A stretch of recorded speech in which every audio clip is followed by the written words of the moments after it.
O Capital, livro 1, Karl Marx.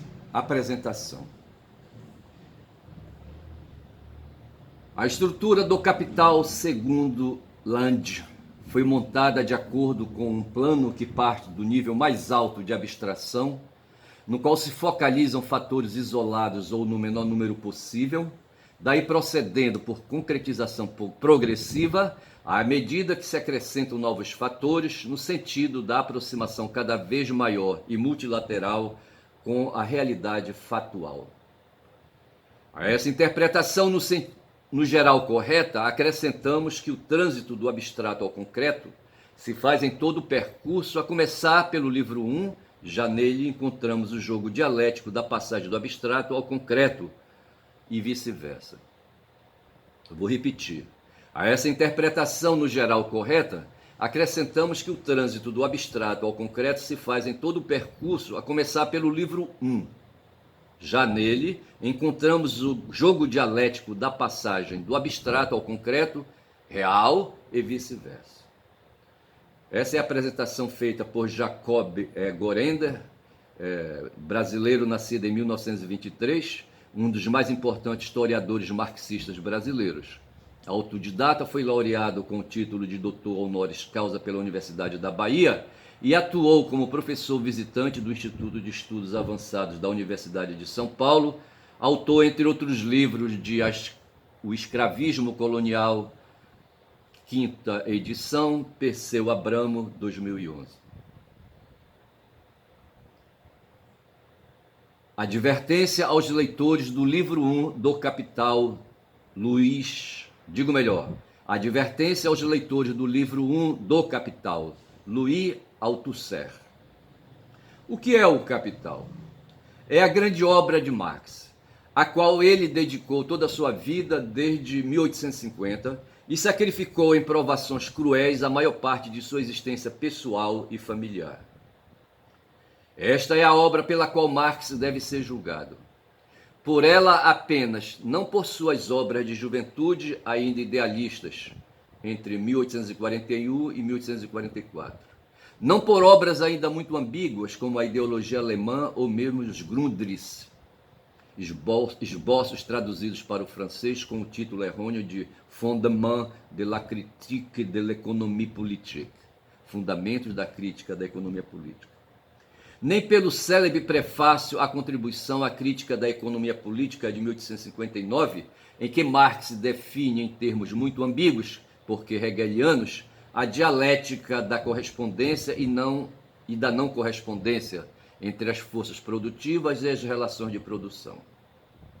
Esta obra gigantesca que é O Capital contém simplesmente uma das três grandes descobertas científicas de toda a história humana.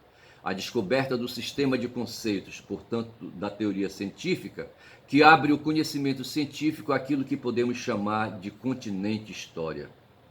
Antes de Marx, dois continentes de importância comparável já haviam sido abertos ao conhecimento científico. O continente matemáticas pelos gregos do século V a.C. e o continente física por Galileu. Estamos ainda muito longe de aprender a dimensão dessa descoberta decisiva e extrair todas as suas consequências teóricas. Em particular, os especialistas que trabalham no campo das ciências humanas e no campo menor das ciências sociais, ou seja, economistas, historiadores, sociólogos, psicólogos, historiadores da arte e da literatura, da religião e de outras ideologias, e até mesmo linguistas e psicanalistas. Todos esses especialistas devem saber que não podem produzir conhecimento verdadeiramente científicos em suas especialidades sem reconhecer que a teoria fundada por Marx lhes é indispensável. Essa é a teoria que, a princípio, abre ao conhecimento científico o continente em que eles trabalham, em que até agora produziram apenas uns poucos conhecimentos iniciais, a linguística, a psicanálise, uns poucos elementos ou rudimentos do conhecimento, a história, a sociologia e, eventualmente, a economia, ou ilusões puras e simples que são abusivamente chamadas de conhecimento.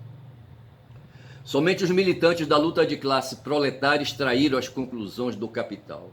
reconhecendo nele os mecanismos da exploração capitalista e unindo-se em organizações de luta econômica, os sindicatos, e políticas, os partidos socialistas e depois comunistas, que aplicam uma linha de massa na luta pela tomada do poder de Estado, uma linha fundada na análise concreta de situações concretas, Lenin, em que devem combater, análise esta efetuada por uma aplicação justa dos conhecimentos científicos de Marx, à situação concreta.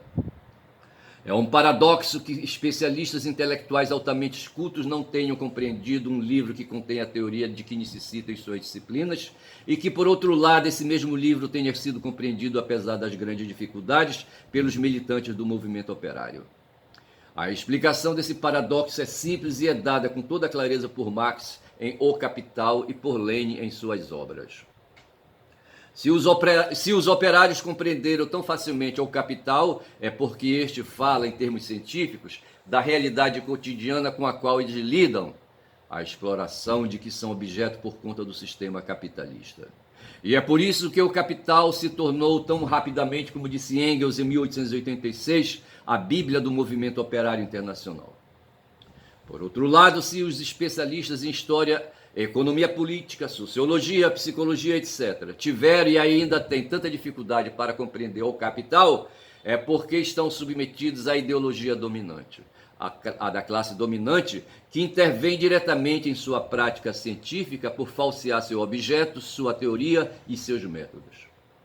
Salvo poucas exceções, são incapazes de criticar por si mesmos as ilusões em que vivem e que ajudam a manter, porque elas literalmente os cegam. Salvo poucas exceções, são incapazes de realizar a revolução ideológica e teórica indispensável para reconhecer na teoria de Marx a teoria mesma de que sua prática necessitam para, enfim, tornar-se científica. Quando se fala da dificuldade do capital, é necessário fazer uma distinção da mais alta importância. A leitura desta obra é, de fato, dois tipos de dificuldades que não têm absolutamente nada a ver um com o outro. A dificuldade número 1, absoluta e maciçamente determinante, é uma dificuldade ideológica, logo, em última instância, política. Há dois tipos de leitores diante do capital.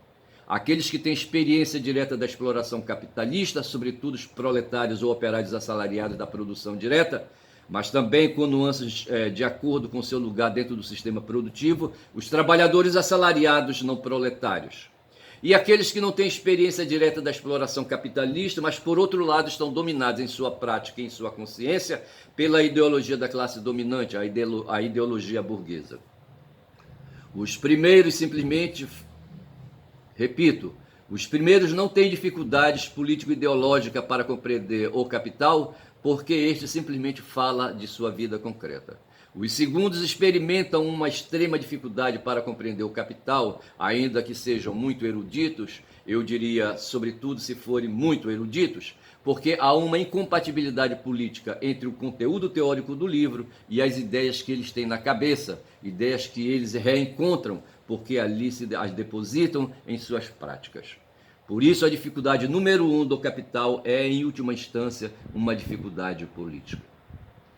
Mas o capital apresenta outra dificuldade que não tem absolutamente nada a ver com a primeira, a dificuldade número 2, ou dificuldade teórica. Diante dessa dificuldade, os mesmos leitores se dividem em dois novos grupos, aqueles que têm o hábito do pensamento teórico, logo os verdadeiros eruditos, não experimentam ou não deveriam experimentar dificuldade para ler esse livro teórico, que é o Capital. Aqueles que não estão habituados às obras teóricas, os trabalhadores e muito intelectuais que mesmo tenham cultura, não têm cultura teórica, devem ou deveriam experimentar grandes dificuldades para ler uma obra de teoria pura como essa. Utilizo, como se pode notar, condicionais não deveriam. Faço isso para evidenciar um fato ainda mais paradoxal do que o precedente. Mesmo indivíduos sem prática com textos teóricos, como os operários, experimentaram menos dificuldade diante do capital do que indivíduos habituados à prática da teoria pura, como os eruditos ou pseudos eruditos muito cultos. Isso não deve nos eximir de dizer umas poucas palavras sobre um tipo muito particular de dificuldade presente no Capital, enquanto obra da teoria pura, tendo sempre em mente o fato fundamental de que não são as dificuldades teóricas, mas as dificuldades políticas, que são determinantes em última instância para qualquer leitura do Capital e de seu livro 1. Todos sabem que sem teoria científica correspondente não pode existir prática científica, isto é, prática que produza conhecimentos científicos novos. Toda a ciência repousa sobre sua teoria própria.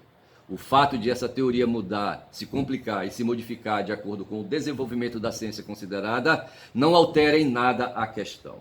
Ora, o que é essa teoria indispensável a toda a ciência?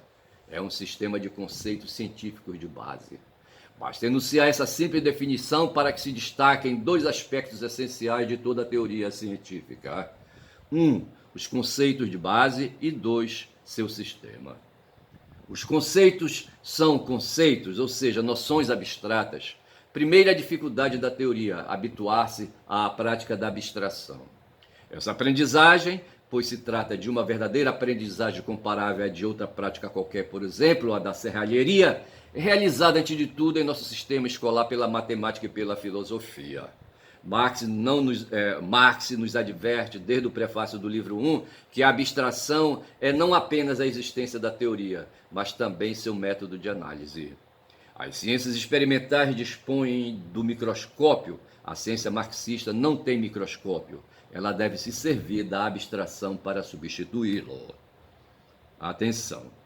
A abstração científica não é em absoluto abstrata, ao contrário, exemplo, quando Marx fala do capital social total, ninguém pode tocá-lo com as mãos. Quando Marx fala do mais-valor total, ninguém pode tocá-lo com as mãos ou contá-lo. Contudo, esses dois conceitos abstratos designam realidades efetivamente existentes. O que torna científica a abstração é justamente o fato de ela designar uma realidade concreta que existe realmente, mas que não podemos tocar com as mãos ou ver com os olhos. Todo esse conceito abstrato fornece, portanto, o conhecimento de uma realidade cuja existência ele revela. Conceito abstrato quer dizer, então, fórmula aparentemente abstrata, mas na realidade terrivelmente concreta pelo objeto que designa. Esse objeto é terrivelmente conceito porque é infinitamente mais concreto, mais eficaz do que os objetos que podemos tocar com as mãos ou ver com os olhos. Contudo, não podemos tocá-lo com as mãos ou vê-los com os olhos. Daí o conceito de valor, de troca, o conceito de capital social total, o conceito de trabalho socialmente necessário, etc. Tudo isso pode ser facilmente esclarecido. Outro ponto. Os conceitos de base existem na forma de um sistema, e é isso que os torna uma teoria. Uma teoria é, com efeito, um sistema rigoroso de conceitos científicos de base. Numa teoria científica, os conceitos de base não existem numa ordem qualquer, mas numa ordem rigorosa. Portanto, é preciso conhecê-la e aprender passo a passo a prática do rigor. O rigor sistemático não é uma fantasia ou um luxo formal, mas uma necessidade vital para qualquer ciência, para qualquer prática científica. É isso que, em seu prefácio, Marx chama de rigor da ordem de exposição como uma teoria científica. Dito isto, é preciso saber ainda qual é o objeto do capital. Em outras palavras, qual é o objeto analisado no livro 1 do Capital. Marx diz: é o modo de produção capitalista e as relações de produção e de circulação que lhes corresponde. Ora, trata-se de um objeto abstrato. De fato, e apesar das aparências, Marx não analisa uma sociedade concreta, nem mesmo a Inglaterra, da qual ele fala insistentemente no livro 1, mas um modo de produção capitalista e nada mais. Esse objeto é abstrato. Isso significa que ele é terrivelmente real e nunca existe um estado puro. Repito, esse objeto é abstrato. Isso significa que ele é terrivelmente real e nunca existe em estado puro, porque só existe em sociedades capitalistas.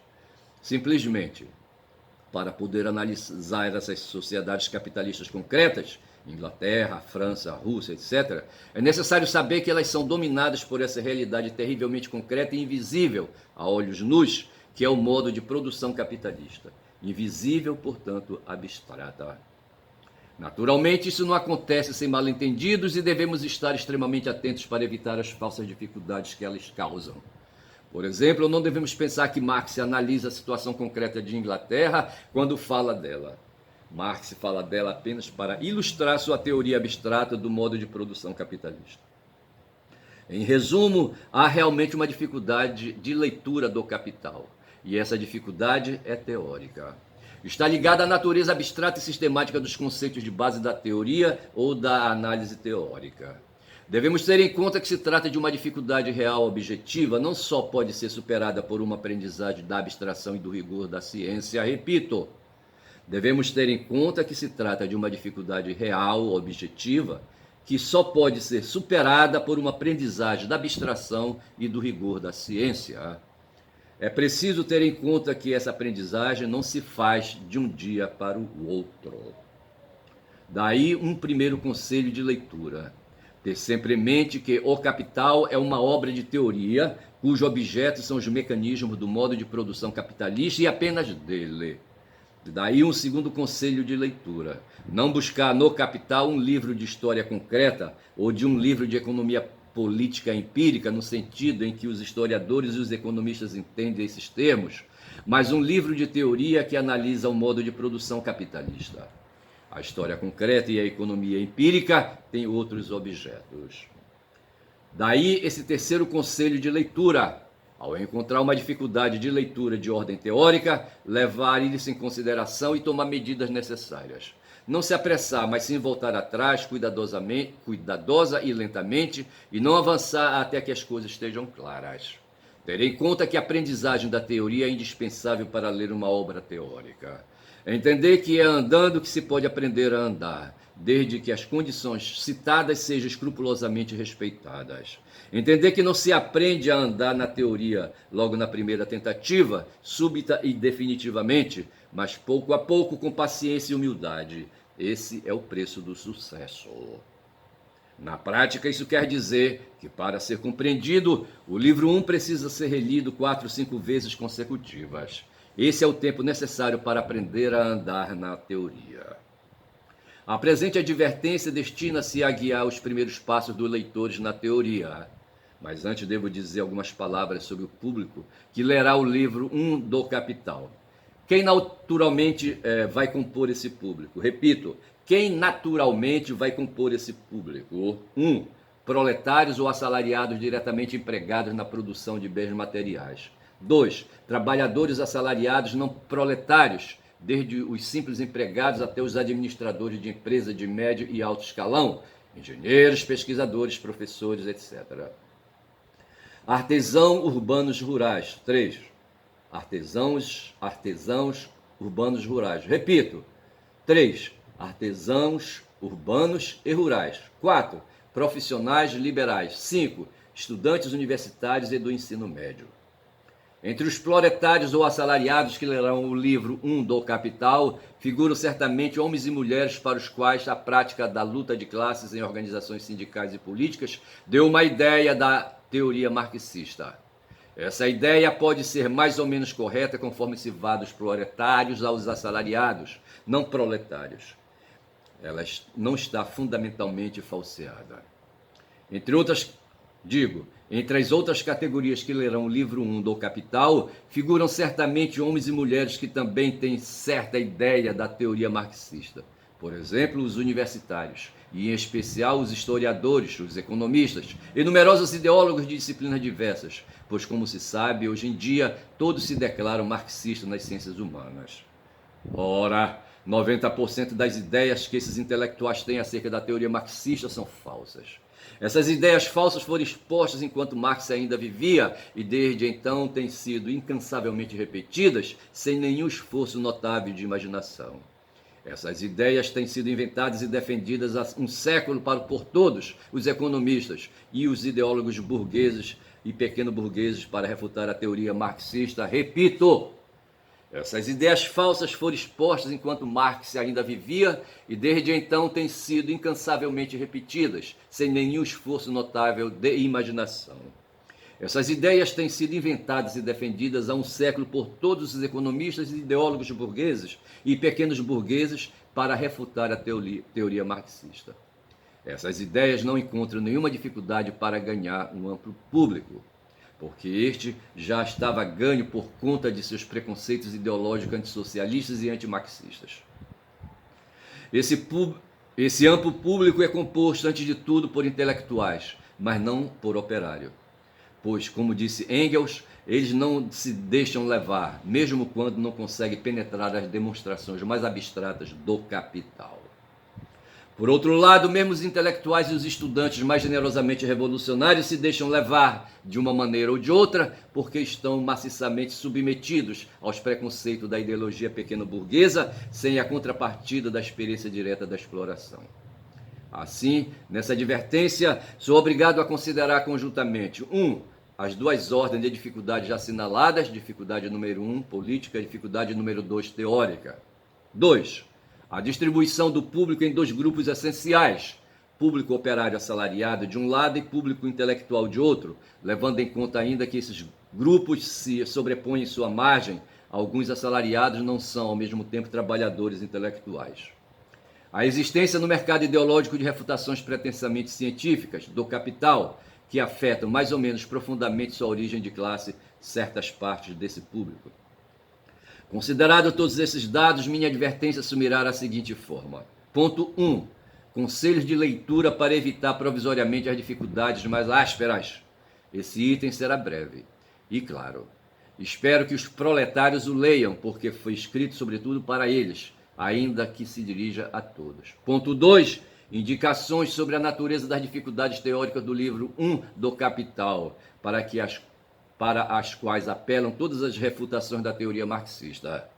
Esse item será necessariamente mais árduo em razão das dificuldades teóricas de que trata e dos argumentos das refutações da teoria marxista que se apoiam em tais dificuldades. Ponto 1. As maiores dificuldades, tanto teóricas como de outros tipos, que impedem uma leitura fácil do livro 1 do Capital, estão concentradas, infelizmente ou felizmente, no início do livro, mais especificamente na seção 1, Mercadoria e Dinheiro. Dessa forma, meu conselho é o seguinte: deixar provisoriamente entre parênteses toda a seção 1 e começar a leitura pela seção 2, a transformação do dinheiro em capital. A meu ver, só se pode começar e apenas começar a compreender a seção 1 depois de ler e reler todo o livro 1 a partir da seção 2. Esse conselho é mais do que um conselho.